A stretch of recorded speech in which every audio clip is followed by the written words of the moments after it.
Welcome back to Media 7, where I'm discussing the media's handling of the swine flu scare with Dr. Jim McVeigh, Barbara Fountain and Dr. Lillian Ng. It's a signal fact that the new swine flu virus shares some key characteristics with the influenza virus that swept the globe in 1918. This week's Take 2 looks at the horrors that pandemic visited on New Zealand.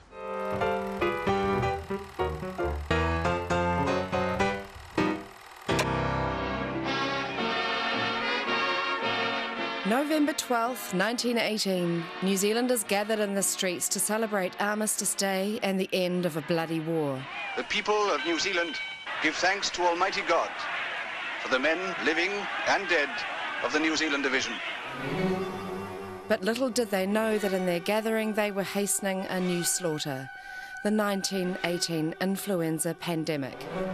It was called the Spanish flu because Spain's newspapers, not subject to wartime censorship, were the first to report it. By October, tens of thousands of New Zealanders were falling ill. The virus would take the lives of more than 8,000 New Zealanders. Even as the papers heralded peace, young soldiers died in camps and their families at home. I recall the nearby church bell ringing and my father telling me the war was over. I was only vaguely interested. He told me that Bert, my brother, had died. I took as much interest. He took me in his arms and carried me to see my dead sister before she was carried to the grave. He took me for a last visit to my mother, for he thought that both of us would die.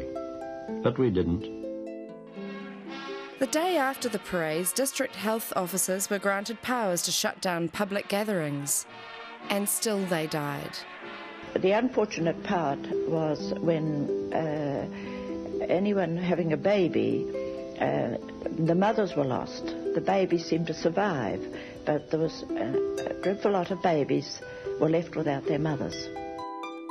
As Black November passed and new cases tailed off, blame turned to the government. But the clamour had its payoff. The Health Act in 1920 transformed the New Zealand system and would apply for nearly 40 more years.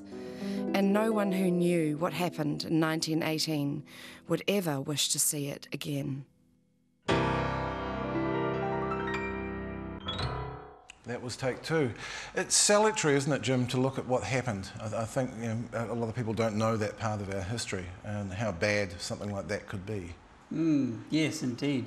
I mean, it's quite a lot different nowadays than it was in 1918. In 1918, they just fought a great war. Most people were malnourished, so they were very susceptible to influenza. There was no penicillin, and the predominant cause of death with flu is pneumonia, of course, which is usually susceptible to penicillin. At least then it would have been. And of course, we now have good old Tamiflu, so we can use that. At the present moment, of course, the chances are that the virus may mutate and render it resistant to Tamiflu, as most of the other flu viruses seem to have done.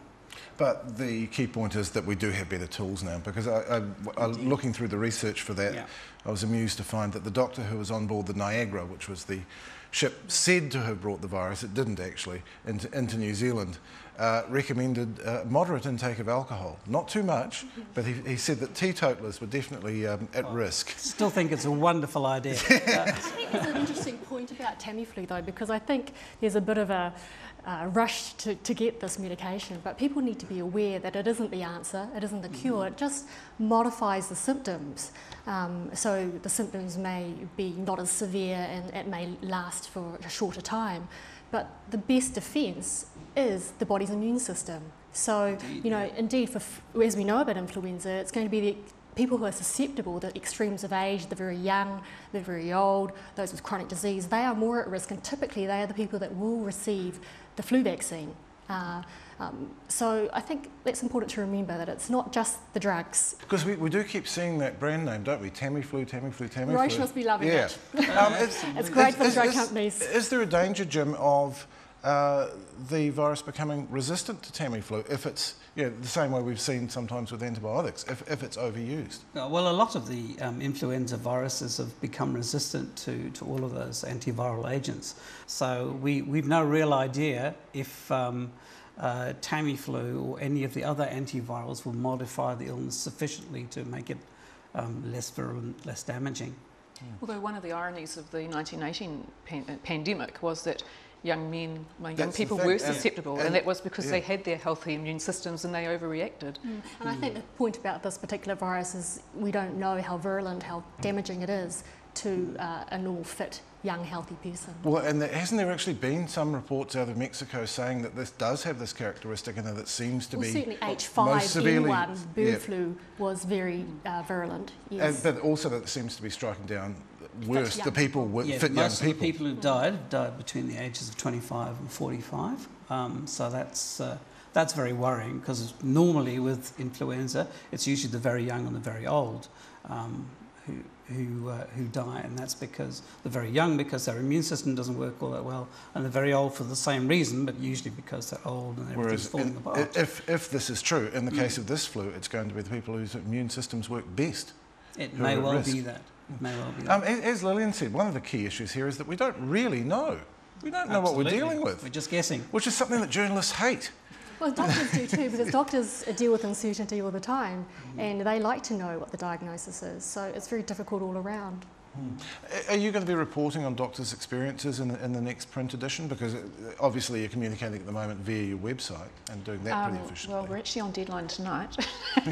And to date, I mean, doctors' experiences have been very limited. So maybe not on the next issue. It's more likely to be online. But I think that's where the information that people get is absolutely crucial, because in this modern age, people can access information through the internet. They can Google their own diseases, and it's very important that they get credible information that's accurate.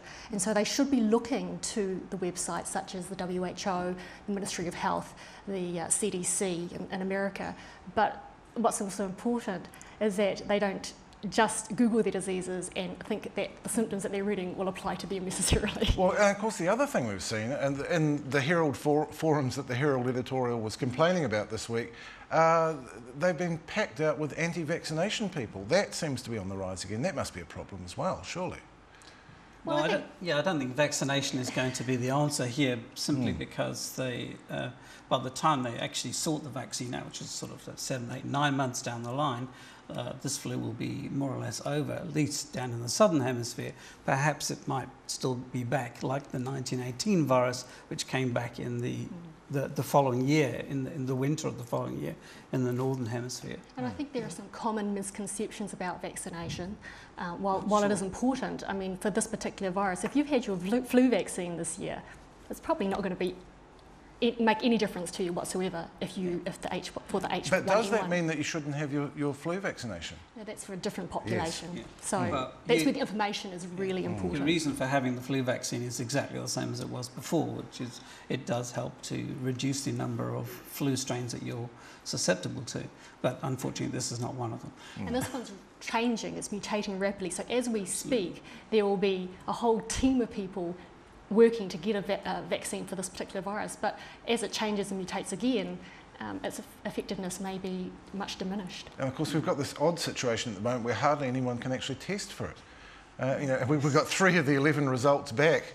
The news organisations were hanging on that. And it's very curious that, I thought, because I was watching Wilbur Wants to Kill Himself on Sunday night on TV1, and there was a breaking news item that came down the bottom of the screen, and it said influenza A, but it's not known yet if it's swine flu. And I thought, well, that's really irritating, because then it came on again every 20 minutes, and I thought, well, it's not breaking news anymore. So, I mean, I think that kind of information, they were hanging on to find out. I think TV3 were doing that particularly through the night, and they actually had a breaking news report where they said that all 11 had tested positive. So I, of course, jumped on Twitter and said that, and then realised that it wasn't the case. They'd misreported it, and I'd said the wrong thing on Twitter, which made me sad. I think CSI has raised their expectations. Jim, you'd know as well as anyone, being a blogger, that the internet's a double-edged sword. I mean, on the one hand, it allows us to find out these things very quickly, and if we go to the right sites, very accurately. On the other hand, it does appear that Twitter in particular has not distinguished itself. There has been a lot of panic and a lot of awfully bad information on it. Is there anything we can do about that? Not a lot, really. I mean, you can go to sites that have reasonable reputation, as Lillian mentioned, CDC and the World Health Organization. You're most welcome on my blog site. macdoctor.co.nz. Exactly. Yeah, a lot of the stuff is of course complete and utter nonsense. Part of the problem with Twitter, of course, is that it's instant. So you just hear something and you go doink, and then it's on the internet, and it may have been complete and utter baloney, and then you only find that out an hour later, but it's too late because you've already twittered it, as you did. Yes, exactly. So where do we go with this from here? Because I think one thing that hasn't come through very much from what I've seen of the direct CDC briefings is both the CDC and the World Health Organization are saying this isn't going to be over soon. This is quite a long-term thing. So I wonder what you think will become of it in the media. Will the press lose interest? I think that we've got constant monitoring of the bird flu situation all the time. I mean, we covered, the media in New Zealand, we covered the bird flu possible pandemic a few years ago, and it was in the news quite a lot, and then it wound down. That work's still going on in the background with the health agencies, and I imagine in this case it all depends on if we start seeing people dying, really, where things go next. Well, I very much hope that we won't see people start dying, although it is certainly very serious. Jim, Barbara and Lillian, thank you very much for your time. We will conclude our discussion there, and after the break, it's 20 years since New Zealand was connected to the internet. How's it going so far?